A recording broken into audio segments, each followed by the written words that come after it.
Si un voleur arrive chez vous en plein jour et pille votre maison en utilisant une violence inouïe sur vous et vos enfants, en vous martyrisant, on peut expliquer le succès de son forfait, de son crime, de son hold-up, à la fois par l'effet de surprise ou par le fait que vous étiez en confiance et vous n'étiez pas préparé à ce type de pratique, à un tel cynisme. S'il revient une seconde fois, alors que vous êtes encore sous le choc et utilise les mêmes techniques, la ruse et la violence, pour vous délester minutieusement, méthodiquement de vos biens les plus précieux, on peut commencer tout de même à s'interroger sur votre capacité, votre maturité à vous protéger tout seul. Jusque-là, en essayant d'être compréhensif, on peut trouver quand même quelques circonstances atténuantes, même si vous commencez aux yeux de tous à paraître un peu grand dadais, un peu comme un grand naïf pas très éveillé. Mais s'il revient une troisième, puis une quatrième fois, opéré avec le même succès, vous pille soigneusement sans difficulté pendant que vous le regardez faire, alors ça devient définitivement désespérant. Et vous ne pouvez plus justifier votre faiblesse par la seule violence, le seul cynisme, la seule barbarie de l'agresseur. Vous n'êtes simplement pas préparé. Vous devez désormais vous interroger sur vous-même. Si en plus, la quatrième fois, il élabore toute sa stratégie pour vous piller devant vous, avec le plus grand des mépris, il vous prévient même de son arrivée prochaine et que vous le regardez faire sans réagir, sans vous protéger, alors comprenez que tout s'interroge désormais sur votre maturité et sur votre équilibre mental.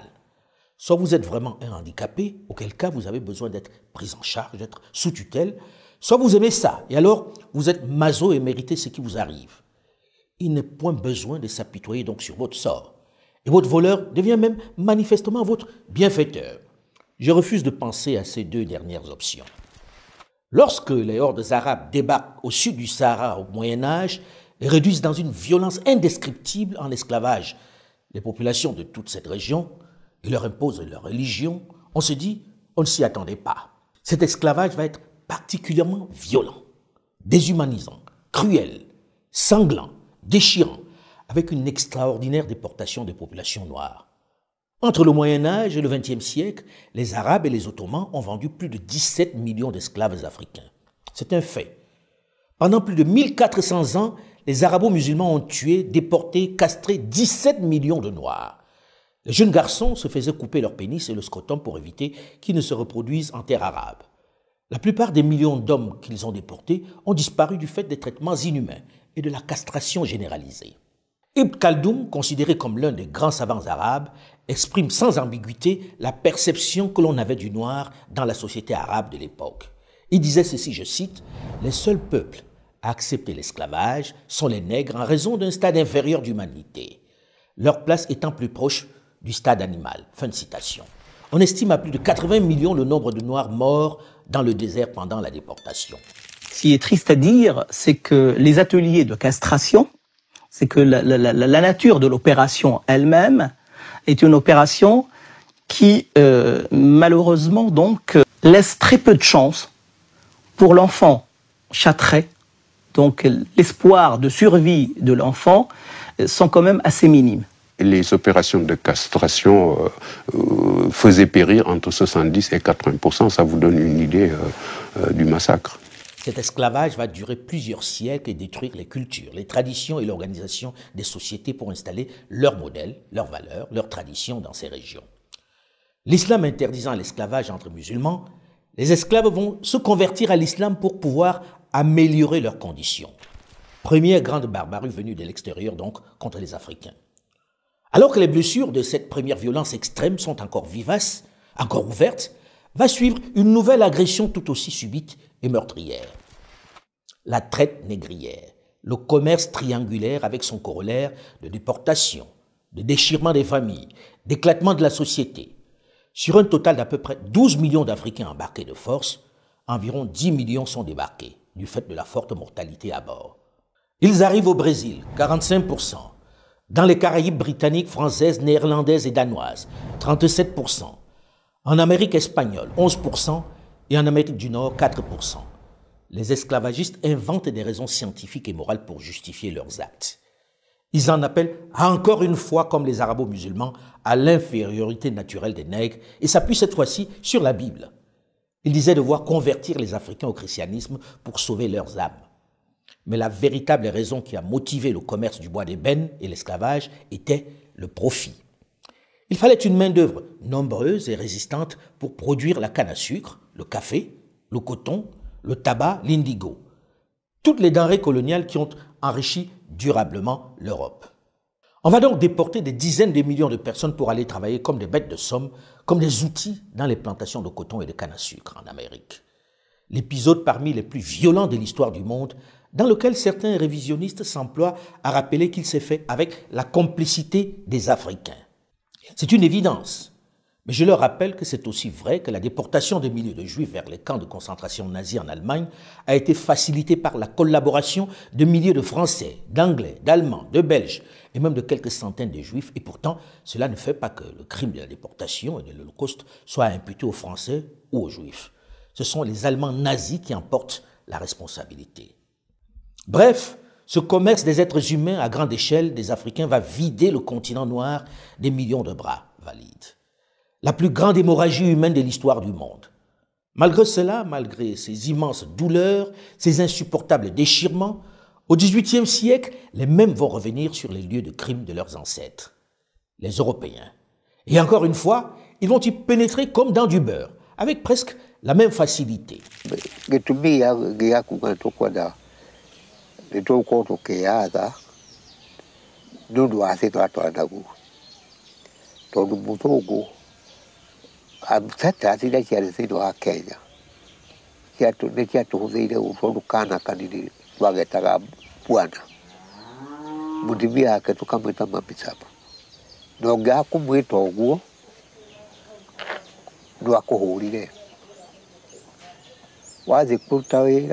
Une résistance très vite matée au prix de nombreuses tueries.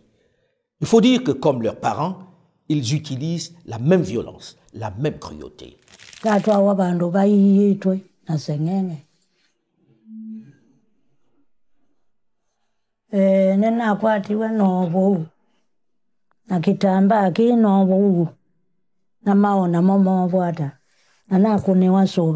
Ilana kune wesoba nyendi sineki atanathela na akakwiwa yu ilana siye kuvinduka na thiyene kinata sibitali kwa Kingijoyi ugitwarago kuria tari utahu ya kaja ni hari kambi na mirano ire kiuragirwo na wegathie gaitwo hau ihumbagirwo na magai Ils sont sans foi ni loi. Ils ne font pas de discernement entre femmes et enfants. Ils vont eux aussi aller dans certaines régions jusqu'à la castration des hommes, comme on l'avait déjà fait dans l'esclavage arabo-musulman.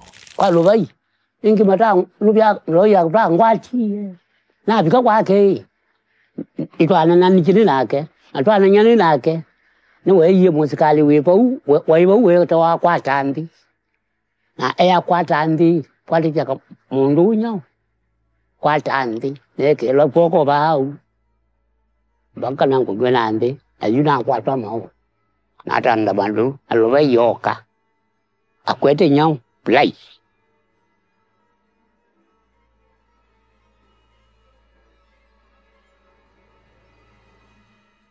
lage loba yoka akwete play asilaba mukati wa mau oka ngwata nku kamba amina anakwa.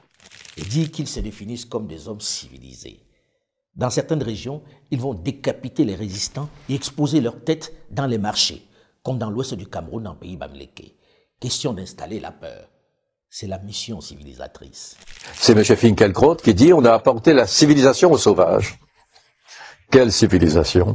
C'est l'ère de la colonisation. L'Afrique devient le principal enjeu de la rivalité coloniale franco-britannique. Les motivations économiques sont décisives, notamment la recherche des débouchés commerciaux, mais aussi le souci de contrôler les matières premières tirées de l'agriculture tropicale ou des mines. L'aventure missionnaire précède naturellement la grande vague colonisatrice. J'aime souvent reprendre à mon compte cette citation de l'ancien président kenyan Jomo Kenyatta qui disait, je cite, « Lorsqu'ils sont arrivés, ils avaient la Bible et nous les terres. Ils nous ont demandé de fermer les yeux pour prier. Lorsque nous avons ouvert les yeux, ils avaient les terres et nous la Bible. » On ne peut pas mieux résumer. À la fin du 19e siècle, évangélisation et colonisation affichent leur connivence. À la conférence de Berlin en 1885, ces grandes puissances se réunissent entre elles pour se partager le gâteau. Sans gêne, elles dépècent le gibier, se donnent des zones et y installent leur comptoir. Au cours de cette période, l'Afrique est dépouillée de sa souveraineté et de son indépendance.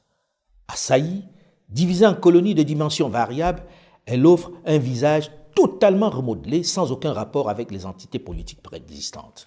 La chefferie en pays bamléké, au Cameroun où je suis né, et en Afrique en général, avant l'arrivée des colons, étaient des États en miniature.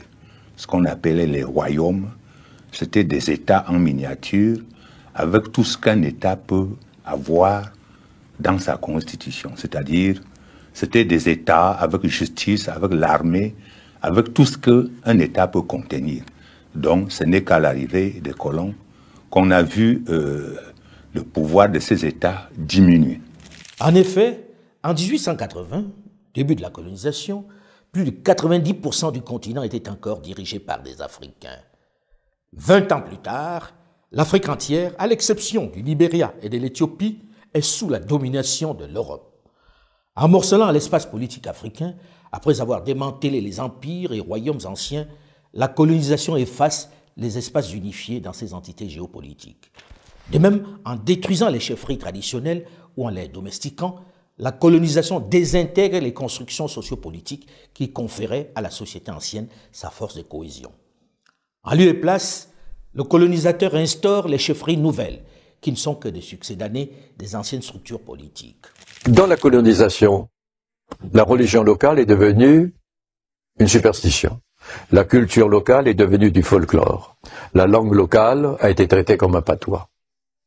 Et c'est sur ce cimetière culturel que les autres essayent d'imposer leur culture et leur tradition. Cette Seconde Guerre mondiale qui commence, à laquelle on a convié contre leur gré les Africains pour se battre aux côtés de leurs maîtres, va marquer un tournant décisif dans le modèle colonial jusque-là en vigueur. Les nègres qui ont vu la vulnérabilité de leurs colonisateurs, qui les ont vus se battre entre eux, mourir sur le champ de bataille, solliciter leur aide, commencent à manifester des velléités d'indépendance. Le mythe du blanc supérieur, invulnérable, est tombé. Et le maître blanc a manqué d'honneur, de dignité, mais surtout de reconnaissance, comme à Tiaroy, où il n'hésite pas à abattre des tirailleurs noirs qui l'ont pourtant aidé au prix du sang à retrouver sa liberté. Il les abat parce qu'ils ont réclamé avec insistance le paiement de leur maigre solde. Le peu de respect qui restait a disparu. Bousculés par quelques mouvements nationalistes africains et asiatiques qui exigent de plus en plus par la force et la guérilla la souveraineté de leur peuple, le pouvoir colonial est partout en difficulté. La violence contre les nationalistes que l'on a baptisé dans les colonies françaises du nom barbare de maquisards va être terrible. Niobé faisait régner la terreur. Et à partir de ce moment-là, j'ai décidé de lui faire la guerre et de l'éliminer. À partir de ce moment-là? Oui. Les hommes, ils devaient les achever, et les femmes, ils les achevaient pas. Ils les laissaient mourir comme ça. C'était seulement une guerre sans pitié. Ils bombardaient sans connaître même si c'est un homme ou c'est un enfant. Ils bombardaient ça. Moi, je serais à leur place, j'en voudrais. Je serais Moune et j'en voudrais aux Français. Enfin, j'en voudrais aux Français. This decade is the decade of African independence. Forward then to independence. To independence now. Tomorrow, the United States of Africa. Il n'y a pas de dignité sans liberté. Nous préférons la pauvreté dans la liberté à la richesse dans l'esclavage. Dans les colonies britanniques aussi, la répression est sanglante contre les nationalistes. À regret, les grandes puissances coloniales vont céder et octroyer à la hâte, en ayant pris soin de garder de nombreuses ressources à leur avantage, l'indépendance à ces territoires morcelés. Go successfully, get your independence officially. Ghana is the name. Ghana, we wish to proclaim. We will be. That we are going to see that we create our own African personality and identity. We dedicate ourselves not only in the struggle to emancipate all the territories in Africa. Our independence is meaningless unless it links up the total reflection of the African continent.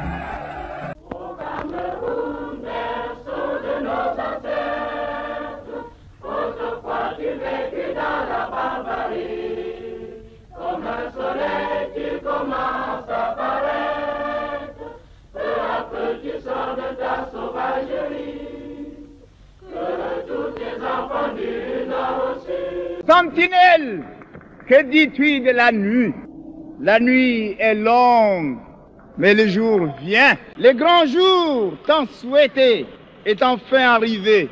Notre pays, le cher Togo, qui depuis 1884 a été successivement protectorat allemand, condominium franco-britannique, territoire sous tutelle de la France, retrouve en ce jour du 27 avril 1960 sa liberté d'antan. Après avoir méthodiquement assassiné ceux qui réclamaient le plus sérieusement cette accession à la souveraineté internationale, le colonisateur va installer à la tête de ces États, dans la plupart des cas, ceux qui demandaient le moins l'indépendance. Les nègres de salon, en somme. La République française vient de reconnaître l'indépendance et la souveraineté internationale de la République centrafricaine. Et pour cela, au nom de mon pays, je tiens à remercier le gouvernement français. La République centrafricaine, accédant à l'indépendance, ne pourra jamais en aucun cas s'écarter de la République française, car nos tribus ont perdu leurs traditions, leurs mœurs. Nos pays ont été reconstruits à l'image de l'Occident. Ce serait pour nous une mission difficile que de rétablir dans notre pays, en République centrafricaine, les vieilles traditions africaines. Tout Gabonais a deux patries, le Gabon et puis la France. Voilà ceux à qui on confie les clés du camion en 1960. Quelle tristesse! On les a fait partir par la porte, les néocolonisateurs rentrent insidieusement par la fenêtre. Ils sont partis en restant. Ils tiennent les rênes de nos pays, mais en utilisant dans quelques territoires stratégiques des pantins, de nouveaux nègres de salon, qui pour conserver leur fauteuil et les avantages qu'ils offrent, les servent avec zèle. Dans la sphère francophone, on parle de la France-Afrique, un modèle qui pendant maintenant plus de 64 ans n'a pas produit un seul État viable, une seule nation qui satisfasse aux besoins primaires de ses populations. Un modèle qui n'a apporté que de la misère, de la pauvreté, du désespoir. Et pendant qu'ils nous font les poches, pendant que le maître d'hier se sert allègrement, exploite les richesses, certaines de ces élites et dirigeants africains essaient de lui ressembler. Ces élites appliquent les règles qu'il leur a apprises et qui servent de boussole.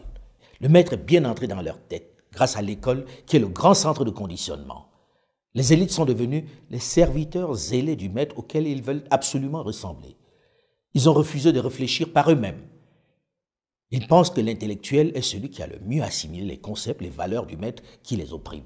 Ils appliquent leurs règles, les mesures pour brider les leurs avec zèle. Les références sont des institutions fondées par le maître pour les tenir en respect. La Banque mondiale, le Fonds monétaire international, l'ONU et autres pseudo-organisations non gouvernementales à qui on voue quasiment un culte. Nous avons subi les programmes d'ajustement structurel du Fonds monétaire de la Banque mondiale, qui ont été des catastrophes, qui nous ont conduits sous couvert de privatisation à des liquidations, à l'affaiblissement de l'action publique, à l'affaiblissement de la fonction publique, qui nous ont amenés à brader une bonne partie qui nous ont amenés à brader certains avoirs nationaux. Mais le problème, c'est que nous étions dans un pays fragilisé par les conflits. Nous étions dans un pays, si nous voulions affronter ces organisations internationales, si nous voulions affronter des multinationales pour mieux négocier le prix de l'or, le prix du coton, il nous fallait un consensus national. Nous avons vu, quand il y a eu des velléités, nous avons senti que cela pouvait conduire jusqu'à la limite, à la chute du régime. À partir de 1990, l'idée a commencé à circuler que finalement nos pays, je ne dis pas seulement le Sénégal, nos pays avaient fait toutes ces années de l'ajustement économique, structurel, mais que ça n'avait pas produit les résultats qu'on en attendait. Africa finds herself in a catch-22 situation, you see.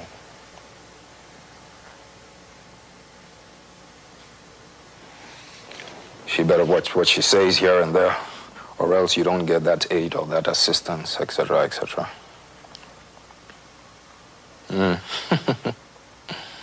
What kind of blackmail is this? And it's a painful thing for me, sitting here, to have to be making such admissions. But these are some of the truths, the hard facts, my dear. C'est eux les nouveaux maîtres du jeu. En réalité, les colonisateurs associés aux États-Unis d'Amérique ont confié la mission à des structures financières qui défendent désormais leurs intérêts sans état d'âme. Et les cadres et les dirigeants africains les écoutent et s'exécutent religieusement, et cela souvent même dans des organisations créées en marge par eux, tels le FIDH. Parce qu'on a une organisation dont la capitale se trouve à Washington, qui vient nous parler, nous. Washington, qui a largué la bombe à Hiroshima et à Nagasaki, vient nous parler de droits de l'homme à nous qui n'ont jamais largué de bombes à Hiroshima et à Nagasaki. Une organisation dont la capitale se trouve à Washington, les États-Unis, dont le développement est basé sur le génocide des Indiens et l'esclavage des Noirs, cette organisation-là vient nous parler de droits de l'homme. C'est important de rappeler de temps en temps l'historique de ces organisations donneuses de leçons qui dictent les lois dans nos contrées et qui s'appuient sur nos intellectuels pour se donner du poids. Souvent, le colonisé ressemble un peu, ou l'ex-colonisé même, ressemble un peu à cet esclave du 19e siècle qui est libéré, va jusqu'au pas de la porte et puis revient à la maison parce qu'il ne sait plus où aller. Il ne sait plus où aller. Depuis le temps qu'il a perdu la liberté, depuis le temps qu'il a acquis des réflexes de subordination, depuis le temps qu'il a pensé, comme appris à penser à travers son main. C'est un peu ce qui est arrivé aussi à l'intelligence africaine dans son ensemble. Parce que, en dehors de quelques questions, toutes les questions que vous m'avez posées reviennent à une seule. Quand est-ce que les Blancs vous reconnaîtront-ils? Parce que la vérité sont blancs. On ne peut pas mieux illustrer ce que la plupart d'entre nous, dits intellectuels africains, sommes en réalité. Des êtres mimétiques qui ne se sentent valorisés que dans le regard du maître blanc. Des diplômés complexés aux ordres qui se sont éloignés de leur population. Des nègres de salon, version 3.0, qui souffrent presque tous du syndrome de Stockholm, pathologie qui vous amène finalement à aimer votre bourreau.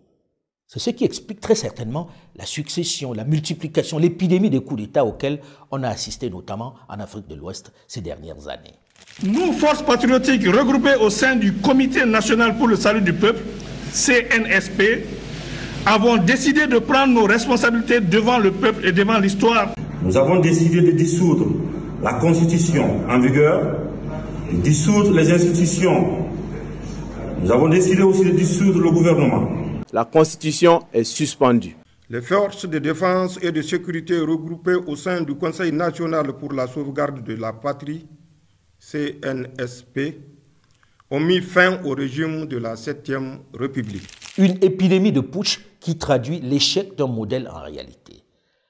La réaction très bien pensante, très intellectuelle, très politiquement correcte, très dans les clous de l'immense majorité, a été de condamner ces coups de force contre la démocratie, ignorant superbement le soutien populaire qu'ils ont suscité à chaque fois, estimant que personne ne doit s'arroger le droit de mettre un terme par la force à un régime démocratiquement élu.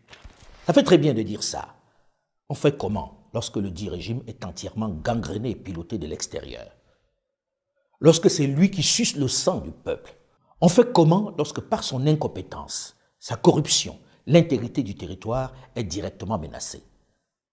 On fait quoi lorsqu'après plus de 60 ans d'expérience, la condition du peuple se détériore dangereusement? On s'enferme dans des théories académiques? Elle est où la logique? Lorsque nous nous engageons, lorsque les États s'engagent à sanctionner les prononciaments, les coups d'État militaires, ils oublient quelque chose de très fort, les coups d'État institutionnels. Au niveau de la population, ça a la même valeur. Lorsque vous venez aux élections par des règles, et que parce que Vous voulez perdurer au pouvoir, vous changez ces règles, ça s'appelle aussi un coup d'État. Je sais que cela nous a été largement reproché à certains d'entre nous, et que cela continue d'ailleurs de nous l'être reproché, de n'avoir pas condamné les putschs qui ont renversé les régimes au Mali, au Burkina Faso, en Guinée et au Niger. On est passé tout de suite pour des assassins de la démocratie, les soutiens des putschistes. Je peux clairement comprendre cette réaction lorsque l'on est aussi bien formaté. Il faut que cela soit clair dans l'esprit de tous. Le soutien n'est pas seulement à des personnes. Qu'on les aime ou qu'on les déteste, une chose est certaine.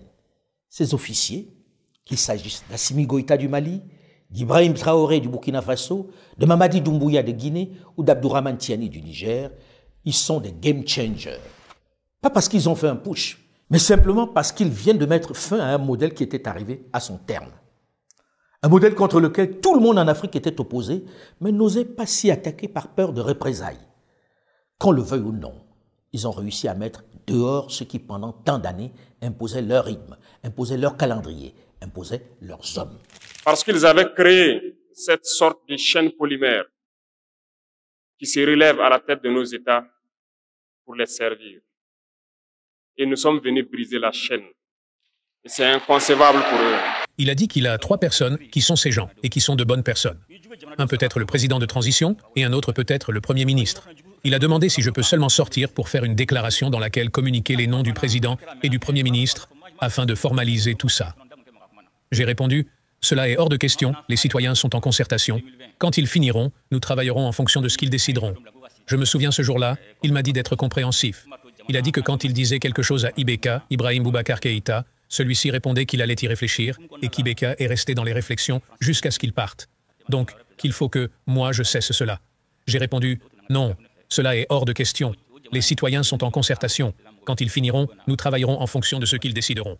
Nous ne nous sommes pas entendus. Il est parti de son côté, je suis parti de mon côté. Ils nous ont donc approchés et ils nous ont demandé de rentrer dans les rangs pour faire partir de l'élite qui doit diriger l'Afrique, parce qu'ils ont une élite formée et formatée qui doivent suivre, qui sont incrustés dans cette chaîne-là. Nous avons refusé de rentrer dans leur rang. Et dès lors, les hostilités ont commencé. Quel est l'homme politique de la génération de ces aînés qui aurait osé faire cela? Qu'on les aime ou qu'on les déteste, ils ont fait ce dont tous rêvaient. Ils ont bravé les grandes puissances qui trônaient arrogamment dans ces pays depuis des décades. Ils ont mis un terme au mythe des grandes nations occidentales auxquelles on ne peut pas s'attaquer. Ils ont été garçons, comme disent les Ivoiriens. Qui aurait pu imaginer que l'on puisse mettre ainsi dehors l'armée française et avec elle ses représentants dans un pays dit pauvre du Sahel comme le Mali, où ils étaient fortement installés depuis des décades? Quel est l'homme politique civil qui aurait pu envisager cela une seule seconde? Quel est l'homme politique qui aurait pu faire la même chose au Burkina Faso, au Niger, malgré les résistances clairement affichées de Paris? Qui aurait pu imaginer un homme politique suffisamment audacieux pour demander aux forces américaines de faire leur bagage pour quitter le Niger? Quel est l'homme politique qui aurait pu refuser de recevoir un sous-secrétaire d'État américain flanqué du chef des forces US basé en Afrique en visite dans son pays? Qui? Généralement, ils sont en territoire conquis. Ces militaires ont considérablement amélioré la situation sécuritaire dans cette région où les terroristes et les bandes armées étaient devenus les seuls maîtres des lieux à la barbe des armées européennes et américaines. Aujourd'hui, sur le plan de la sécurité, nous travaillons, il y a des résultats probants sur le terrain. Le Mali, aujourd'hui, après 10 ans de présence étrangère, a aujourd'hui le contrôle de l'ensemble de son territoire national. Et la reprise de Kidal, il y a quelques mois, est un exemple concret. Et il y a beaucoup de Kidal qui vont se passer aussi sur le terrain, dans notre espace. Même si l'insécurité persiste, même s'il existe encore de nombreuses attaques de bandits armés, l'apocalypse annoncée n'a pas eu lieu. Avec ces hommes en treillis, la chanson n'est plus la même.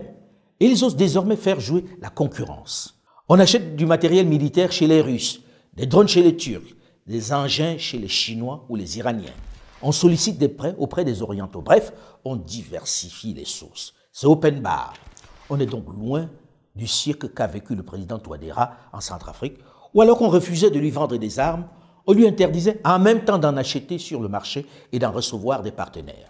Disons-nous la vérité, les Russes ont sauvé la vie à Touadéra à un moment donné, contre les rebelles. Personne d'autre l'aurait fait. Personne d'autre n'était là pour le faire. Mais aujourd'hui, Il y a aussi les Américains. Même incongruité en RD Congo, à qui pendant longtemps on a refusé de vendre des armes tout en lui interdisant d'en acheter sur le marché pour défendre l'intégrité de son territoire. Qu'on les aime ou pas, ces militaires du Mali, du Burkina, du Niger, de Guinée ont rebattu les cartes. La donne a changé. Il y aura désormais, qu'on le veuille ou non, un avant et un après Assimi Goïta, un avant et un après Ibrahim Traoré, un avant et un après Abdourahmane Tiani, un avant et un après Mamadi Doumbouya. Réussiront-ils à transformer l'essai? Ça, c'est un autre débat. Mais ils ont créé un nouveau cadre, un nouveau climat qui bénéficie à tous. Même si les autres dirigeants africains n'osent pas l'avouer à haute et intelligible voix, ils sont nombreux à apprécier. C'est ce qui explique l'extraordinaire popularité dont ils continuent pour la plupart de bénéficier auprès des populations. Il suffit de voir l'accueil qui leur a été réservé à leur arrivée au Niger pour le premier sommet de l'AES. Le Niger, c'est le 3e pays le plus pauvre du monde, malheureusement pour lui. Et il y a des podiums dont on se passerait bien. Personne n'est capable de se dire, est-ce qu'on n'est pas en train de faire une bêtise, pour parler poliment, en faisant un coup d'État. Vous comprenez bien qu'en fait, le grand perdant dans cette affaire-là, c'est d'abord le Niger. Certes, les grandes nations colonisatrices continuent d'afficher leur condescendance, mais leurs certitudes ont été quelque peu ébranlées. Elles s'affairent désormais à affiner leur stratégie pour conserver leur influence. Ces officiers sans passé politique, arrivés dans l'échiquier comme des ovnis, contre qui les grandes nations n'ont aucune pression directe parce qu'ils ne possèdent pas de compte bancaire ou de maison à l'étranger à saisir, parce qu'ils n'ont aucun agenda électoral, du moins pour l'instant, ont rebattu les cartes en prouvant que les Africains peuvent aussi envisager d'autres partenaires en toute liberté. Une bravade qui oblige les autres à discuter différemment désormais. Ne serait-ce que pour cela, ils ont déjà gagné une bataille. Pas la guerre, c'est vrai, mais une bataille que l'on veut décisive. Et pour cela, il faut avoir la correction, l'honnêteté de le leur reconnaître, même si les choses paraissent encore chaotiques et incertaines. Ils l'ont bien sûr fait avec le soutien des populations qui ont été plus promptes, plus alertes à comprendre et à adhérer à leur aventure. Mais ceci ne représente pas un chèque en blanc à ces nouveaux chefs, à ces leaders qui tiennent un discours qui nous séduit presque tous. Non. Ils ont gagné une bataille, c'est vrai, mais les plus importantes, les plus grosses, les plus déterminantes restent à venir. Celles qui n'ont absolument pas le droit de perdre au risque finalement de n'avoir provoqué qu'un cancer qui se métastase et qui va tuer le malade à la fin de la journée. Je me retrouve un peu comme un cycliste qui grimpe une pente raide, qui a à gauche, à droite des précipices. Il est obligé de pédaler, de continuer de pédaler, sinon il tombe. Cette image s'applique plus que jamais à ces dirigeants de l'AES. La première de bataille à mener au plus vite est vis-à-vis du peuple qui les a soutenus dans celle qu'ils viennent de remporter. Ce peuple s'est aligné derrière eux pour chasser ces armées d'occupation. Ce peuple a accepté de souffrir, de subir la violence des sanctions. Ce peuple a accepté l'austérité, l'absence de médicaments dont il avait besoin.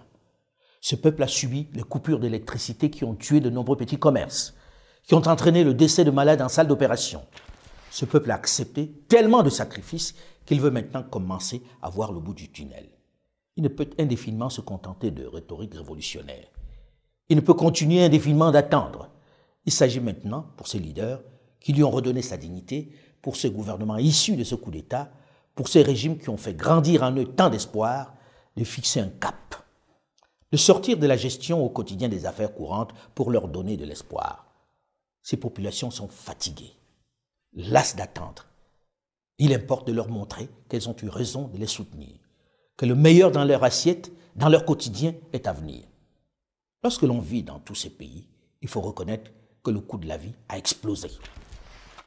Le sac de riz de 25 kg, denrée la plus consommée, est passé au Niger de 11 000 francs avant les sanctions à 17 500 francs. Oui, plus de 6 000 francs d'augmentation en raison de l'insécurité sur le corridor passant par le Burkina Faso, zone de forte insécurité. Le sac de maïs, lui, est passé, tenez-vous bien, de 25 000 à 52 000 francs, c'est-à-dire plus du double en raison de la fermeture des frontières avec le Bénin. Situation très difficile en cette période de soudure. L'inflation n'est peut-être pas au même degré au Mali, mais elle est aussi particulièrement difficile à vivre pour les populations, puisque le sac de riz de 50 kg, qui coûtait 20 000 avant les sanctions, est désormais à 22 500 francs. Le litre d'huile est passé de 900 à 1000 francs. Le kilogramme de sucre de 600 à 650 francs. La situation est tout aussi préoccupante au Burkina Faso. En gros, les prix ont doublé pendant que les salaires, lorsqu'ils sont payés, n'ont pas bougé. De nombreux petits commerces ont fermé du fait du rationnement de l'électricité, du fait de la crise des frontières et des ports entre le Niger et le Bénin. En réalité, le peuple fait preuve d'une résilience extraordinaire. Il subit vraiment et accepte cet effort pour le changement avec courage et abnégation. Ce n'est pas facile du tout. Il faut donc maintenant lui montrer qu'il a raison de les soutenir, de continuer de les accompagner en masse dans la rue. Il faut lui donner de l'espoir en proposant un nouveau modèle, un projet qui puisse le conforter, une vision qui l'associe, qui lui montre que ces officiers ne sont pas venus simplement pour s'installer, mais pour changer durablement et définitivement les choses, sortir leur peuple de la misère. Et je peux témoigner pour les avoir tous rencontrés qui sont vraiment animés d'un désir de changer les choses. Ils sont au taquet, comme on dit. Ce n'est pas la volonté qui manque, mais la situation est suffisamment préoccupante et urgente pour que l'on passe à la vitesse supérieure.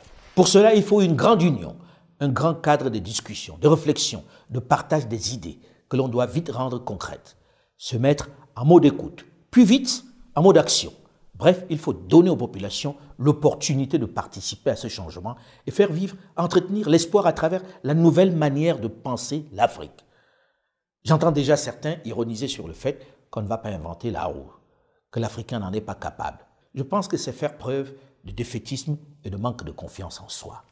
En 1236, ici en Afrique, il y a eu des Africains en Afrique de l'Ouest qui ont publié la charte de Kurunkanfoga.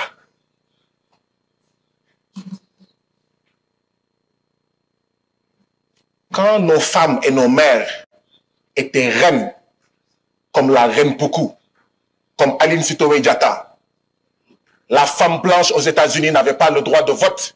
Ceci doit nous rappeler qu'avant ceux qui nous imposent leur modèle démocratique, l'Afrique avait ses systèmes de gouvernance suffisamment élaborés.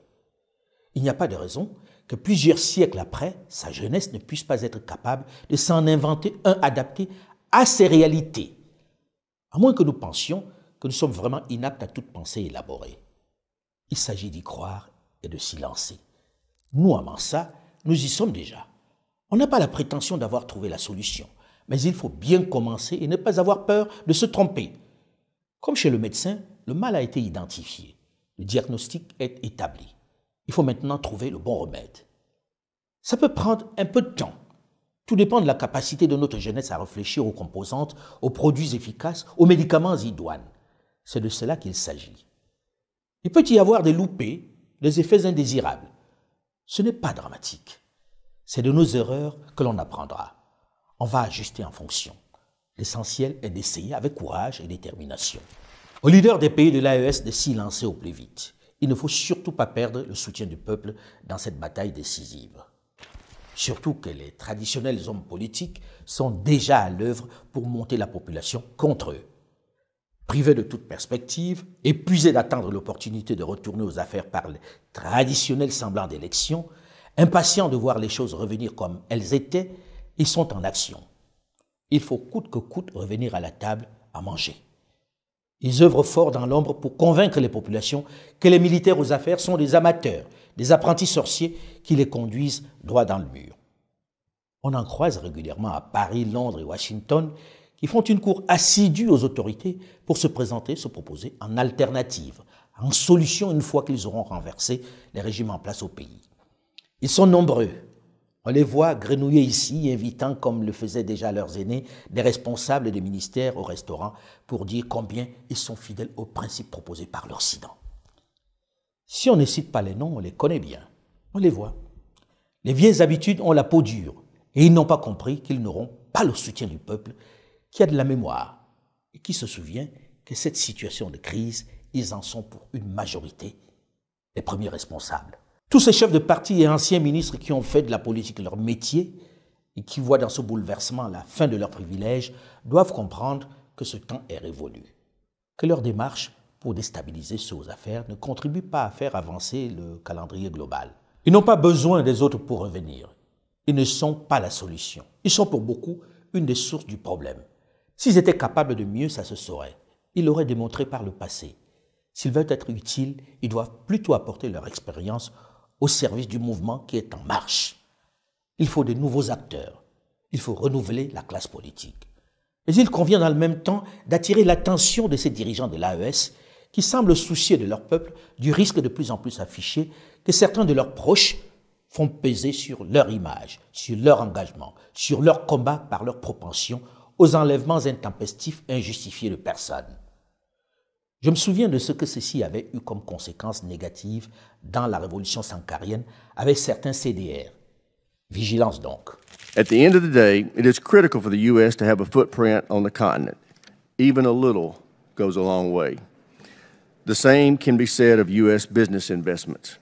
Africa is of vital strategic importance to the United States. We can't let China or Russia become the preferred security or business partner. Je suis persuadé que dans quelques années, je ne sais pas si c'est 10 ans ou moins ou plus, nous aurons l'obligation de retourner aider ces pays africains. Ce qui est en train de se jouer en Afrique de l'Ouest, c'est toute une zone d'Afrique qui est en train de basculer et qui pourrait devenir le levier de nos compétiteurs, et notamment de la Russie, pour imposer un modèle de société qui n'est pas le nôtre. C'est ça qui se passe. C'est pas uniquement la sécurité. Et on voit cette espèce de traînée de poudre.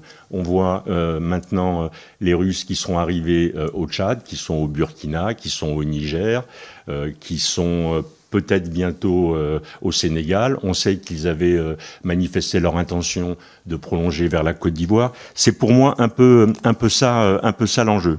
What is our coherent and consistent strategy towards Niger, and what do we plan to do to prevent Russia, China, and Iran from filling that void? On est déjà dans la compétition.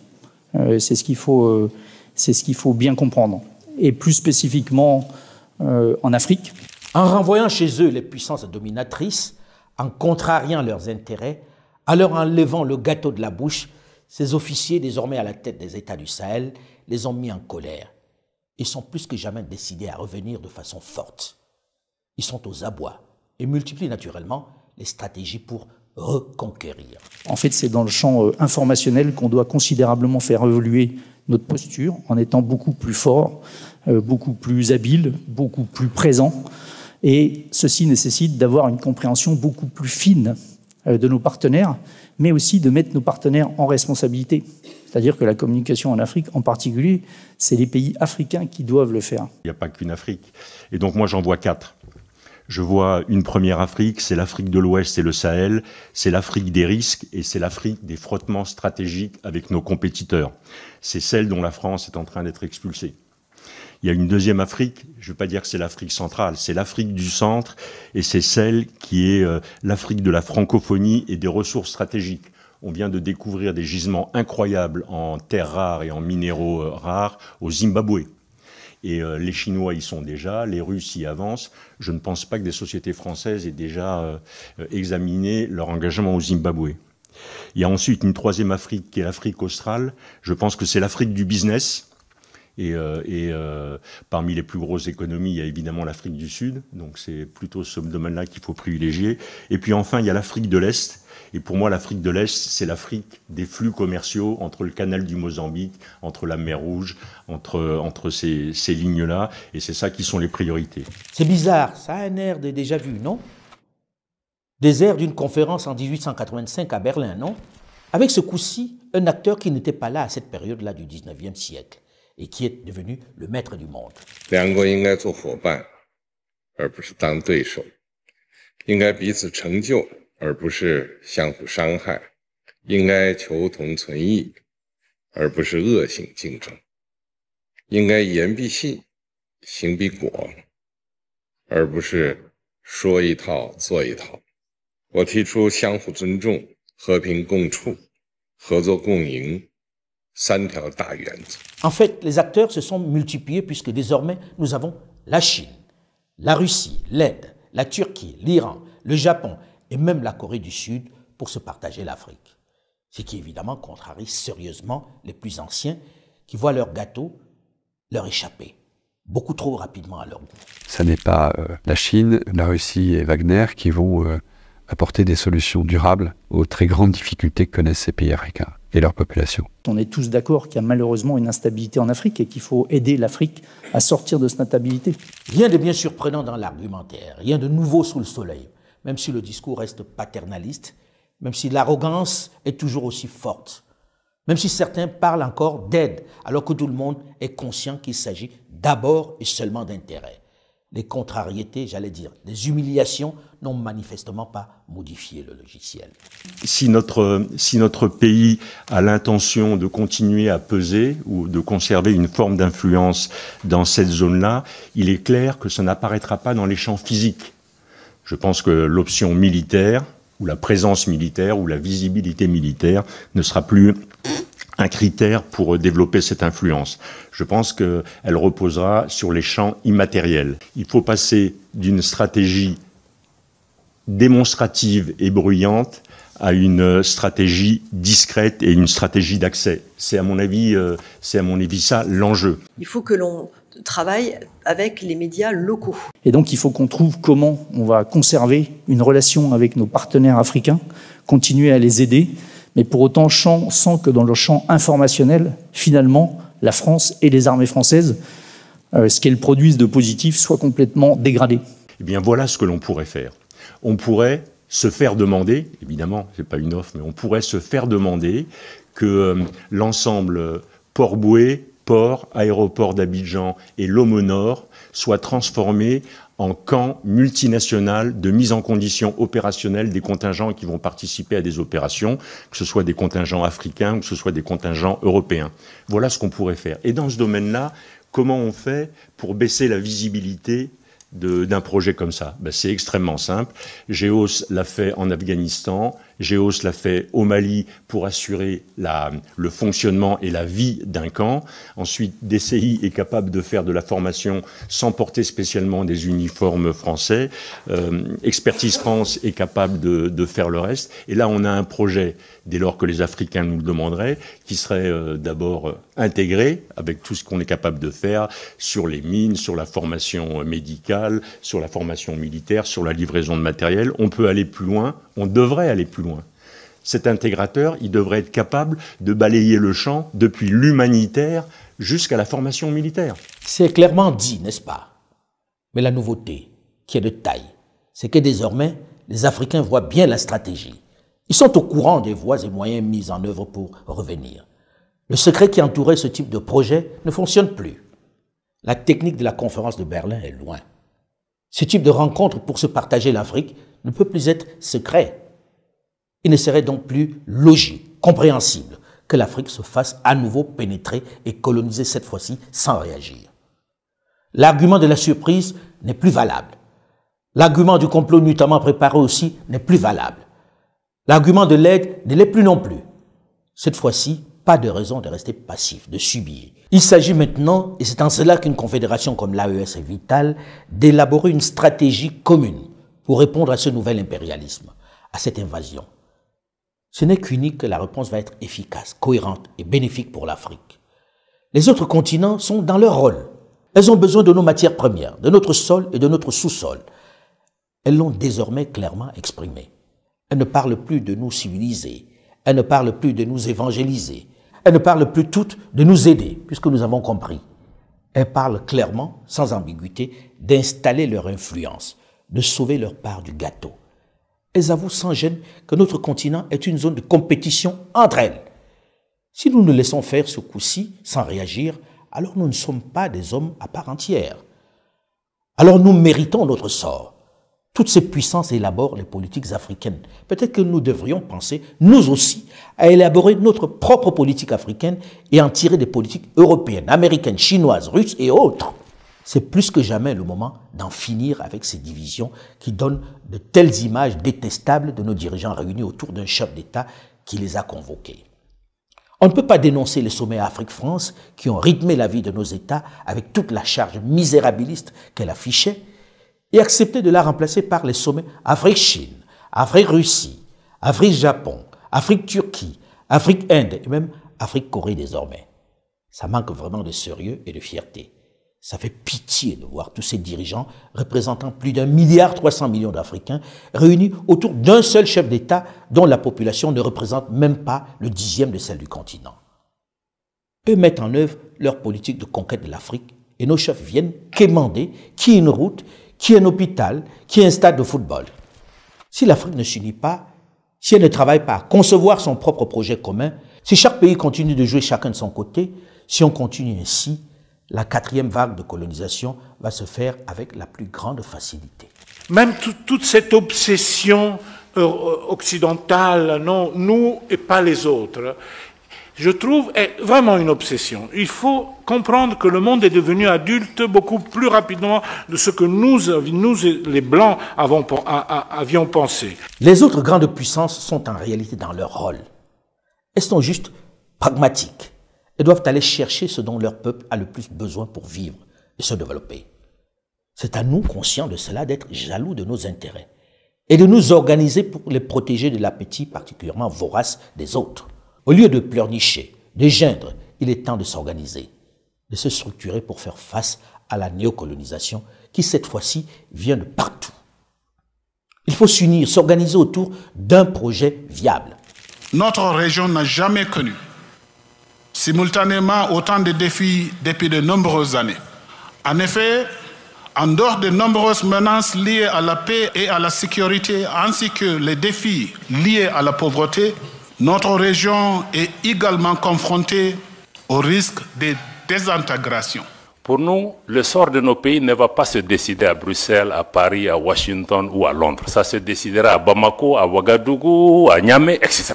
C'est en cela que l'initiative de l'AES, qui, comme la CEDEAO, a été initiée par les militaires, n'a pas le droit de se planter. Comprenez qu'avec l'AES, il y a une nouvelle donne géopolitique qui est là. Que vous l'aimez, que vous ne l'aimiez pas, peu importe. Cette AES doit être libre, mais avec un projet de société clair, qui, au-delà de la cruciale question sécuritaire, sur laquelle elle travaille dur, doit dans le même temps, et urgemment, avoir une forte démarche économique, sociale, diplomatique, tout en s'ouvrant aux autres pays qui veulent la rejoindre. Avec ou sans vous, nous allons avancer. Il faut que les gens aussi comprennent ça. Le sommet objet de notre retrouvaille aujourd'hui est l'aboutissement de notre farouche volonté commune de reconquête de notre souveraineté nationale et de réhabilitation de notre dignité légendaire. Si les Européens ne sont pas là, les Chinois seront là, les Russes seront là, les Australiens seront là. Donc aujourd'hui, là, on n'est marié à personne. La CEDEAO qui fait de la résistance est morte. Elle n'est plus viable, tant idéologiquement que financièrement, trop dépendante des puissances occidentales. Donc pour nous, notre engagement pour l'intégration et l'unité et l'idéal panafricain reste intact, mais nous trouvons que certaines de ces organisations, de notre point de vue en tout cas, n'incarnent plus cet idéal. Il faut avoir le courage de la saborder pour envisager l'élargissement de cette structure qui se veut du peuple. À elle de séduire par ses résultats, à elle de faire appel au génie créateur de son immense et inestimable jeunesse, plus outillée et plus engagée pour faire face aux nombreux défis et éviter une 4e vague de colonisation. Cela est possible. Et l'Afrique centrale, ventre mou de l'Afrique francophone, avec ses dirigeants de notre temps, avec ses interminables fins de règne qui donnent à cette région une impression de glaciation, doit emboîter le pas si elle ne veut pas repartir pour un autre siècle de colonisation, mené ce coup-ci par les multinationales.